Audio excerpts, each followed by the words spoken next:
ድርሻ ነው። ወደ እሳትን መክተት ያንተ ድርሻ ነው። እንደው ቅዱስ ዮሐንስ አፈወርቅ የእግዚአብሔርን የፍርዱን ቸርነት በደንብ ተመልከቱት። ኃጢአት ሲሰራ ለኖረ ሰው ሲኦልን መስጠቱ ትክክለኛ ፍርድ ነው ይላል። እየሰማችሁ ነው ወይስ እየተኛችሁ? እግዚአብሔር ሁላችንም ይስማን። በደንብ አስተውሉ። ኃጢአት ሲሰራ ለኖረ ሰው እግዚአብሔር ሲኦልን መስጠቱ ትክክለኛ ፍርድ ነው አለ። ትክክል ነው አይደለ?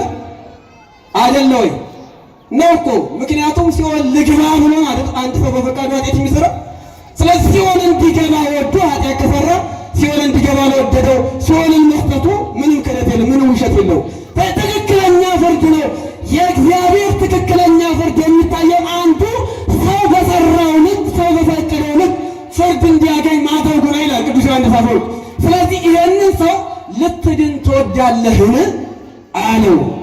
ያ ሰው ግን የመለሰለት መልስ ምንድን ነው? ሰው የለኝም አይደል? ያው ሀሳቡ ብዙ ነው።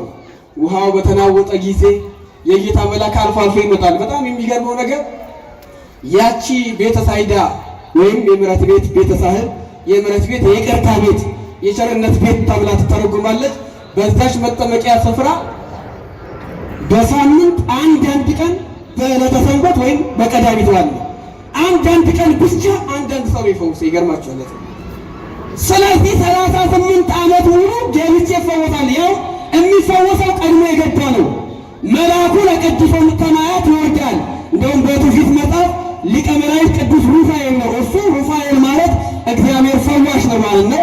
ይወርዳል፣ ጸበሉን ይባርካል፣ ውሃው ይባረካል፣ ጸበሉ ይሆናል። ቅድመ የገባ ሰው ይፈወስ ነበረ።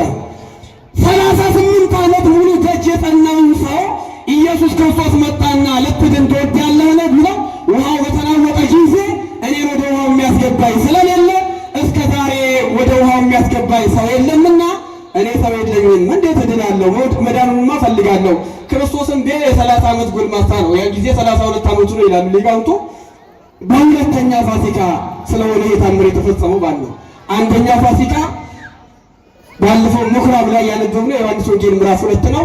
በዛ ፋሲካ ሁለተኛ ፋሲካ ላይ ደግሞ መጻጉዕን የፈወሰበት ነው። የመጀመሪያው ከቤተ መቅደስ ገብቶ ገርፎ አውጥቶ ቤተ መቅደሱን ያጸዳበት ቀን ነው። ሁለተኛ ፋሲካ ደግሞ ይሄንን ሕመምተኛ የፈወሰበት ዕለት ነው። ስለዚህ የ32 ዓመት ጎልማሳ ነው ቢያየውና ወይ አንስቶ ወደ ውሃ ያስገባኛል ብሎ ነው፣ አሊያም የ5 ገበያ ሕዝብ ይከተለዋል። ስለዚህ እነሱን ከእነሱ መካከል አንደኛውን አዞ ወደ ውሃ እንዲያስገባኝ ያስገባኛል ብሎ ፈልጎ ነበርና ሰው የለኝም አለው። ጌታችን መድኃኒታችን ኢየሱስ ክርስቶስ ግን አልጋን ተሸክመ ምን ብላ ነው